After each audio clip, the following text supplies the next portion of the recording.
Semangat pagi teman-teman. Jumpa lagi dengan saya Indah Hartini. Kali ini kita akan membedah sebuah novel yang berjudul Tasbih Cinta di Langit Moskow. Novel ini adalah novel karya saya sendiri ya teman-teman. Sebelumnya, yuk kita simak dulu jejak Tasbih Cinta di Langit Moskow. Jadi, Tasbih Cinta di Langit Moskow ini telah direview oleh beberapa blogger tanah air, dijadikan sebagai bahan skripsi, kemudian juga dijadikan sebagai bahan penelitian oleh mahasiswa-mahasiswa dari universitas ternama di Indonesia. Novel ini juga pernah dibedah di UIN Sunan Kalijaga, Yogyakarta. Ini ya pamfletnya. Ini dibedah pada tahun 2020 bulan Desember tanggal 27.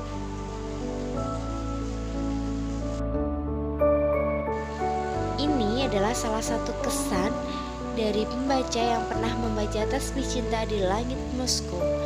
Bapak Tahrir Paku Wibowo ini adalah warga Swiss, mantan mahasiswa Ikatan Dinas pada tahun 1960-an dan pernah menjadi OTP. Apa sih OTP?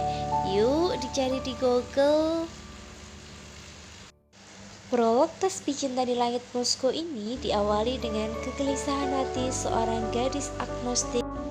Bonita mengalami kegelisahan hati saat akan memasuki Masjid Katedral Moskow.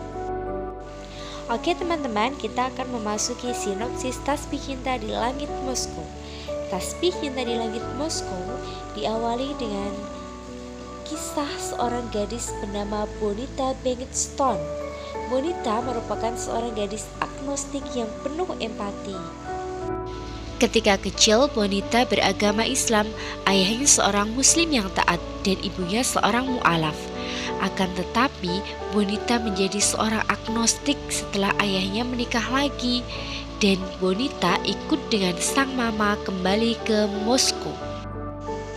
Di Moskow, Bonita hidup menjadi remaja Eropa pada umumnya, berkencan, berpesta. Banyak lelaki yang menyukai Bonita karena Bonita digambarkan sebagai seorang gadis Mediterania yang berparas jelita bak walam, memiliki sepasang bola mata biru safir, rambut pirang keemasan, ditambah lagi dengan senyuman yang menawan, kecantikan khas wanita Mediterania. Meski Bonita digambarkan dengan wajah yang cantik dan menawan, tapi kehidupannya cukup memilukan.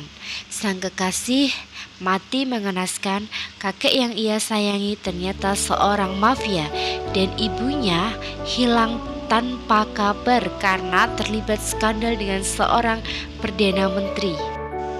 Di saat kehidupannya tengah tak menentu, Bonita bertemu dengan seorang dosen cantik bernama Zahira Al-Fatina. Dosen itulah yang kembali membuka hati Bonita untuk memeluk Islam dan menjadi muslim. Zahira digambarkan sebagai seorang dosen yang cerdas dan memiliki karir yang cemerlang. Akan tetapi kehidupan percintaannya cukup memilukan. Wanita kelahiran Alexandria itu ditinggalkan oleh kekasihnya yang menikah dengan wanita lain. Zahira pun dilanda dengan kegelisahan, di mana dia harus melanjutkan karirnya menjadi seorang dosen di Moskow atau kembali ke Alexandria untuk menemani sang ayah yang sudah tua renta dan sebatang kara. Di saat Zahira sudah mulai melupakan kekasihnya Sergei, datanglah Adnan Alkiar, seorang pemuda muslim yang melamarnya. Zahira merasa terkesima dengan Adnan Alkiar. Ia pun bertekad menerima lamaran lelaki tersebut dan memulai hidup baru di Alexandria bersama Adnan Alkiar. Akan tetapi Zahira mengurungkan niatnya karena suatu kesalahpahaman. Lalu, apakah Zahira menerima lamaran itu kembali? Dan bagaimana kehidupan Bonita selanjutnya? Apakah ia menjadi muslim? Ataukah ia menjadi agnostik? Nah, jawabannya teman-teman bisa baca di Tasbih Cinta di Langit Moskow 2. Insya Allah akan segera rilis ya. Kita tunggu aja selanjutnya.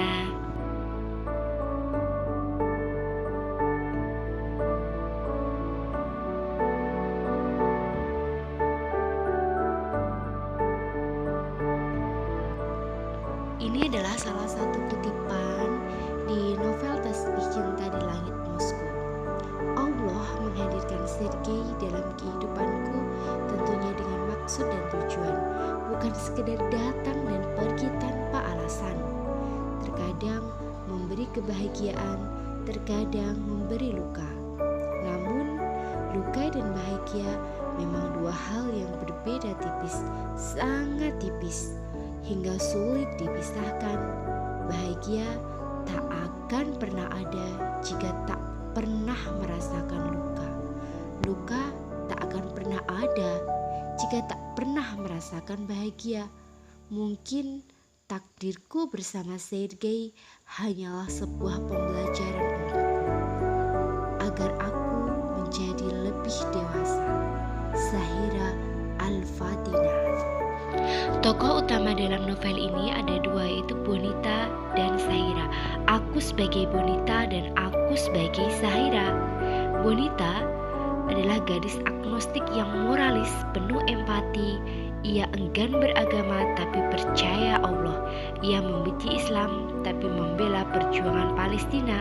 Sementara Zahira digambarkan sebagai dosen muda yang berprestasi, cerdas, berwawasan luas, keibuan, lembut, dan rajin beribadah. Ia selalu mengutamakan pendidikan di atas segalanya.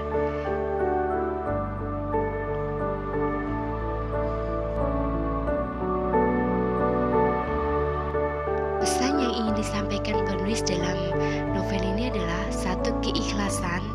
2. Jangan terlalu cepat menilai sesuatu, karena kita harus memandang segala sesuatu dari berbagai sudut pandang. 3. Keyakinan seorang hamba terhadap Tuhan dan kecintaan seorang anak terhadap orang tuanya. Di sini digambarkan ketaatan Zahira kepada ayahnya, kemudian kecintaan Bonita kepada ibunya, kemudian kasih sayang sang ayah. Oke teman-teman, itulah tentang Tasbih Cinta di Langit Moskow. Bagi teman-teman yang udah pernah baca, bisa komen di bawah ya. Bagi yang belum pernah baca, bisa cari tuh sinopsisnya di internet dan sebagainya, atau bisa juga menghubungi saya untuk membeli bukunya. Kita doakan aja ya, nanti Tasbih Cinta di Langit Moskow bisa segera rilis. Terima kasih, dah, sampai jumpa.